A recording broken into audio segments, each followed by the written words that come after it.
It is past time we put America and Americans first. Joe Biden and his regime are shelling out benefits to illegal immigrants like Oprah Winfrey on her show. Everyone gets a vote. Everyone gets recognized, even if you're here illegally. In New York, aliens are receiving $53 million in free prepaid debit cards. In Denver, Colorado, aliens get 6 free months of housing. And now they want to hand them seats in Congress to buy their lifelong allegiance to the Democrat Party. There are now at least 16.8 million illegal aliens living in the United States, enough to account for roughly 22 seats in the House of Representatives. Including these aliens in the apportionment of congressional districts impacts representation in Congress and undermines the constitutional principle of one person, one vote. Americans deserve to have their voices fully represented, not diluted by illegal aliens. Thank you kindly, and it's always delightful to hear my friend from Colorado speak. One thing that I do want to point out, however, because there might be some students in the gallery today, is that there can be no illegal aliens and there can be no green card holders in Congress, because the Constitution very clearly specifies that you must have been a citizen for 7 years before you run for the House, and you must have been a citizen for 9 years before you run for the Senate, and you must be a born U.S. citizen in order to run for president of the United States, which some of the historians, as I think I mentioned before, attribute to Thomas Jefferson trying to write Alexander Hamilton out of the presidential sweepstakes. In any event, I think that my colleagues should probably relax with some of the hyperbole and exaggeration here. After all we're saying is let's keep doing what we've done since 1790 in the country. This is the way that the census and the reapportionment have always been run in the United States of America, and what they're proposing is obviously a radical departure from what the Constitution ordains. Now, of course, you'd think that she would already know all of this, but, you know, we live in a time where you don't need to know anything about anything to be anybody. You know, you can just kind of wing it and become the president of the United States. But just wait, because Louisiana Rep. Garrett Graves, he's about to double down on the MAGA stupidity. Mr. Speaker, I want to simply explain what we're talking about here. You could have a citizen of Russia that illegally crosses our southern border, pays cartels, comes across our southern border, and decides to set up shop in California. That citizen of Russia that can still vote for Vladimir Putin all day long also is counted in the distribution of electoral votes in the United States, therefore having influence, therefore shaping who is president of the United States. I don't know what else could possibly be foreign interference in elections than what we're talking about today. Mr. Speaker, thank you very much. I'm delighted to hear someone on that side of the aisle denounce Vladimir Putin, and I thank him for his remarks. We should definitely avoid putting in a president of the United States who looks up to Vladimir Putin and calls him a genius. We authorize committees here in Congress to ensure that we have proper oversight and accountability in the functioning of the executive branch. And this process is extremely vital because often we see agencies abuse the separation of powers, creating rules and laws, regulations without consent of Congress. And we appropriate funds to agencies like the EPA and expect these tax dollars and this tax dollar funding to be used in accordance with the legislative priorities and comply with the oversight requirements. So, Mr. Regan, last month, the Supreme Court rightly overturned the Chevron doctrine, which the EPA relied on to support its very controversial and costly rulemakings. Since your agency has never been authorized by Congress and has since lost most legal standing, does your agency still plan to enable rogue bureaucrats to enact unconstitutional regulations? I'm not quite sure I follow you. You're saying that... I'm saying the Chevron doctrine was overturned by the Supreme Court. We have no authority?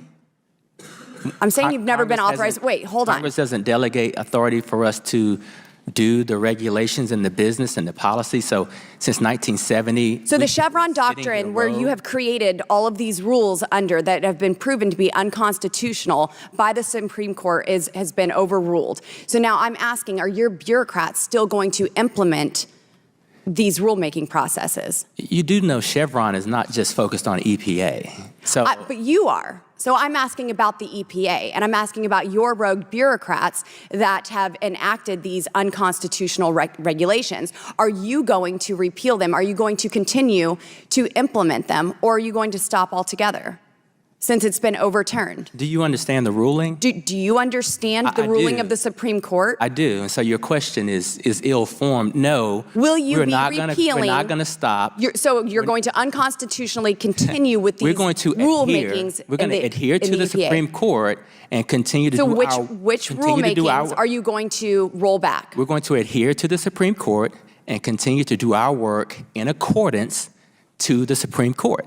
The Supreme Court. So which ones are you going to repeal? The Supreme Court didn't tell us to repeal anything. They have been deemed unconstitutional. No. Absolutely, they have. This was a huge victory. And, even in our appropriations bill in the House this year, the funding has been reduced by 20%. I would argue that it needs to be reduced by 100%. It's not just that Boebert and the likes are clueless about Loper and the Supreme Court ruling pertaining to it. It's clueless that it's about them being clueless about every ruling from the Supreme Court and every policy in this country. But let me just say this. On the question of agencies in America, let's be clear about what the Supreme Court did. What the Supreme Court said was, of course, the agencies can adopt rules and regulations. My friend from Colorado was really mistaken about that. The agencies, even under their terrible ruling, can continue to adopt and promulgate regulations and rules under the notice and comment process we have.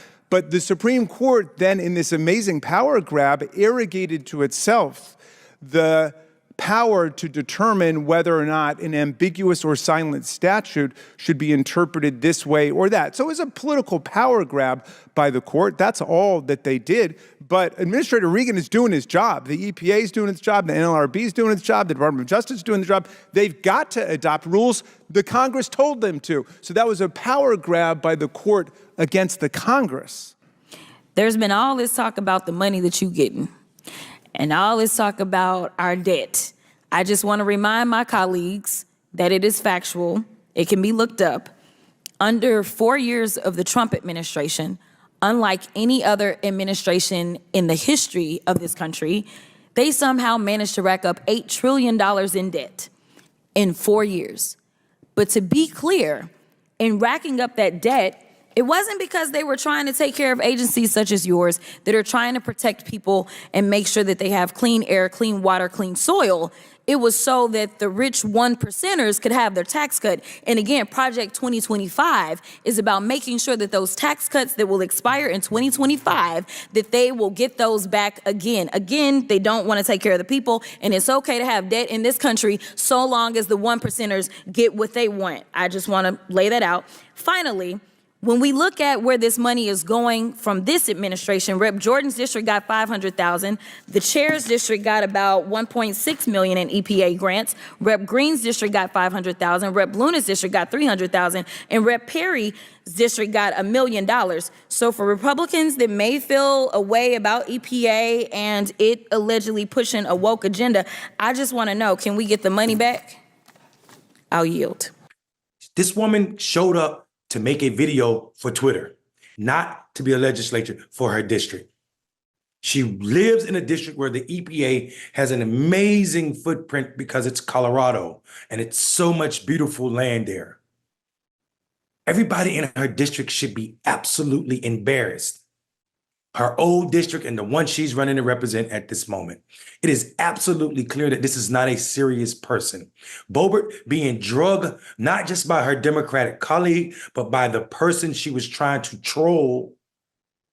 The person she was trying to troll has to be the most embarrassing thing I've watched in a while from this one. One of our colleagues said that the founders never anticipated that you would have huge numbers of people who couldn't vote who are being counted. Of course they did. The vast majority of Americans couldn't vote when the country started. That's not what my colleague said. But then I stand corrected. What did he say? He said the founders never anticipated this volume of illegals. Okay, well, I will take on. He didn't say that they don't twist my colleague's words. Fair enough that you're very valiant to rise to his defense. I will answer that misnomer on his part then. If what he said, they never anticipated that number of illegal people, there was no immigration law when the Constitution was adopted at all. In fact, the only illegals in the country, at least according to the native population, were the people writing the Constitution. There was no federal law at all. Exactly. And the ranking member knows this. He's being cute. Jamie Raskin is hammering MAGA clown Clay Higgins about a proposed bill that would reform a census question. But what does this bill do? H.R. 7109 would then ensure that only citizens are included in the apportionment base by which representation in Congress is allocated. Non-citizens comprise nearly 7% of the total population of the United States. 7%. But non-citizens are not evenly distributed among the states, and some states end up with greater representation in Congress based on a higher concentration of non-citizens. This dilutes the one person, one vote principle for citizens in states with fewer non-citizens. Jim Comer and the Republicans are hiding behind the guise of fairness and representation to exclude non-citizens from any form of representation at the federal level. The Republican logic goes like this. Since non-citizens can't legally vote, they shouldn't count at all towards the census population data that determines how many federal representatives each state is awarded. Now let's get back to Jamie Raskin shooting down this bogus Republican bill. So for all of you textualists out there, the plain reading of the text of the Constitution is clear. For all of the constitutional originalists out there, the original purposes have been carefully articulated and never rebutted. For all of you members who like to follow precedent, well, every apportionment in the United States since 1990 has included every single person residing in the United States. The addition of a question about citizenship will deter many immigrants, not only undocumented, but persons with green cards and other forms of lawful status from completing the census.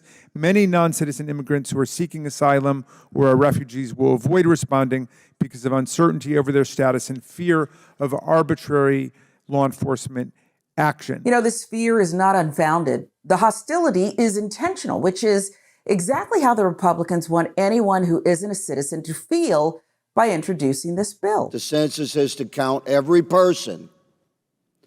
The problem is the level of illegal persons that now live within the continental borders of the United States has reached such a point that it thwarts the intended service of our representative republic. Higgins going mask off on the true intentions of this bill after Comer's tactful introduction is perfect representation of today's Republican Party. Not a lot of politics, just straight hate. 45 million illegals, that's 60 congressional seats. And where do you think those illegals are being drawn to live? In sanctuary states and sanctuary cities, densities of populations, which have advertised and welcomed and brought these illegal citizens there. Why? Why do you think this has been one of the core tenets of agenda of the Democrat Party? Is to thwart the very essence of our representative republic by stacking the deck during the census, whereby apportionment for congressional representation will be permanently shifted to sanctuary states and cities. This is the game plan, man. It's a decades-long agenda to permanently transform this body. Higgins is just repackaging and sanitizing the white supremacist great replacement theory here. Apportionment was reflective of American citizens living within the United States. Our representative republic is at risk. Now let's hear Raskin's rebuttal to this gross display. The Supreme Court has been very clear about this, and the founders were very clear. There are lots of people who are not voters who get counted in the census. Start with children. Do we think children should not be counted in the census because they're not voters? That makes no sense. Every period of American history, there have been different periods of xenophobia and anti-immigrant fervor towards Germans, towards Irish, towards Mexicans, you name it. Okay, so there's nothing unusual about what we're going through where people want to whip up hysteria about the foreign-born. And in fact, you can find lots of periods in American history where there was a greater percentage of foreign-born people in the country than there are today. And it also stimulated the same kinds of political movements that some of our colleagues identify with. This is a nation that was founded by people who were open to immigration. And Tom Paine said America would become an asylum to humanity, not an insane asylum, but a place of refuge for people fleeing from political and religious and economic oppression, seeking greater opportunity. And that's what America is. So what they want to say is that non-citizens, I don't know where they are on children and other people who can't vote, but they want to say that non-citizens, including lawful non-citizens, permanent residents, green card holders, should not be counted, which creates, as our colleague was saying, tremendous problems for understanding where the population is and how to serve programmatically the population. Smoke and mirrors. That's a key difference between Higgins's and Raskin's styles. Motivation is another. Higgins and members of his party are motivated by the racism that underlies the bill. They want us to believe that they hold all the cards or rights and can utilize or weaponize them against us as they choose. Raskins, meantime, he doesn't want to break new ground at all. His argument is simple. It's based on past SCOTUS decisions, case law, and the Constitution.